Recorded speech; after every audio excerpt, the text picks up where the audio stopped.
Um líder religioso de muita projeção no Brasil está dizendo aí que está acontecendo perseguição religiosa.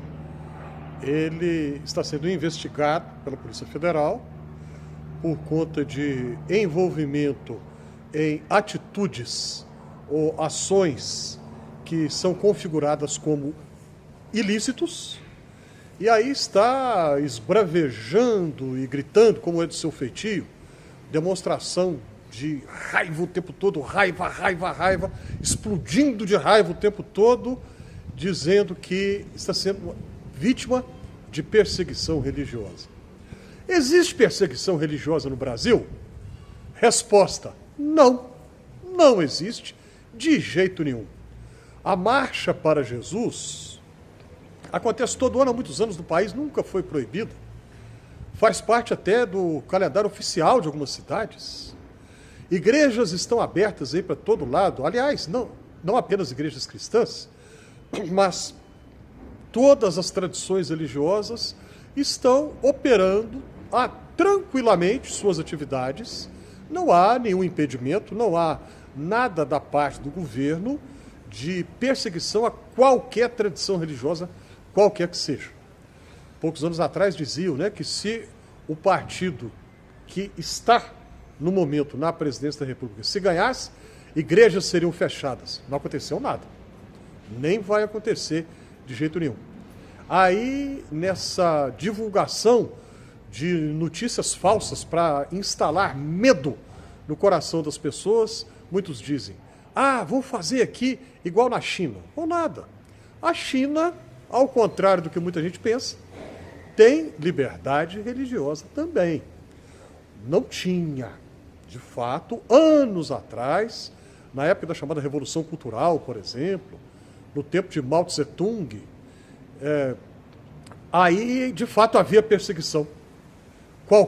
Toda e qualquer tradição religiosa era perseguida. Mao Tse-tung morreu já tem quase 50 anos. Ano que vem será o cinquentenário da morte dele. Apareceu em 1976. Os tempos da Revolução Cultural já passaram.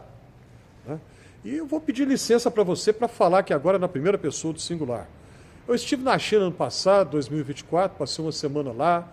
Domingo de Páscoa na China, fui um culto a uma igreja protestante com meu filho, que era estudante lá na ocasião, e todas as igrejas abertas, protestantes, católicas, e templos budistas também funcionando, mesquitas muçulmanas, ou seja, tudo funcionando normalmente. E aqui no Brasil, a mesma coisa. Não existe perseguição religiosa no Brasil, nem nunca vai ter. Nunca, jamais terá.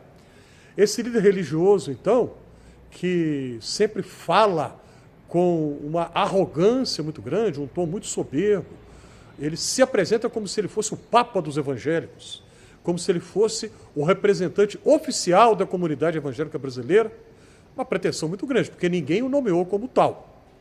A Igreja Católica Romana tem uma liderança unificada, que é o Papa de Roma. O protestantismo não conhece uma figura assim.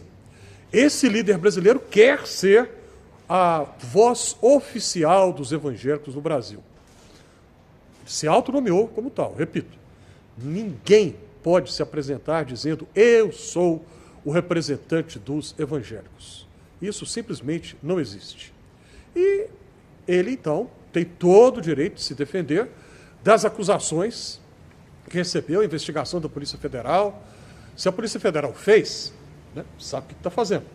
Então ele pode se defender, e é um líder, um homem riquíssimo, tem dinheiro para contratar advogados caríssimos, vai se defender perante os tribunais, então. E não precisa ficar usando esse discurso de gerar pânico nas pessoas, dizendo: amanhã serão os padres, serão os outros pastores que vão ser perseguidos. Não tem sentido esse discurso. Deseja apenas instilar medo no coração das pessoas de uma maneira desonesta. Desagradável falar isso? Muito desagradável. Eu não tenho alegria nenhuma em falar isso, não.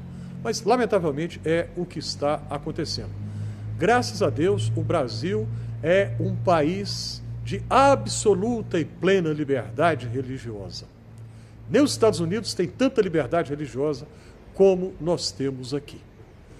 Confundir ser investigado por causa de ações que se configuram como ilícitos, com perseguição religiosa, porque coincide que esse tal exerce uma função religiosa, confundir uma coisa com a outra é uma atitude desonesta. Serve apenas para enganar os seguidores, os fiéis, que não param para pensar, para refletir de uma maneira crítica.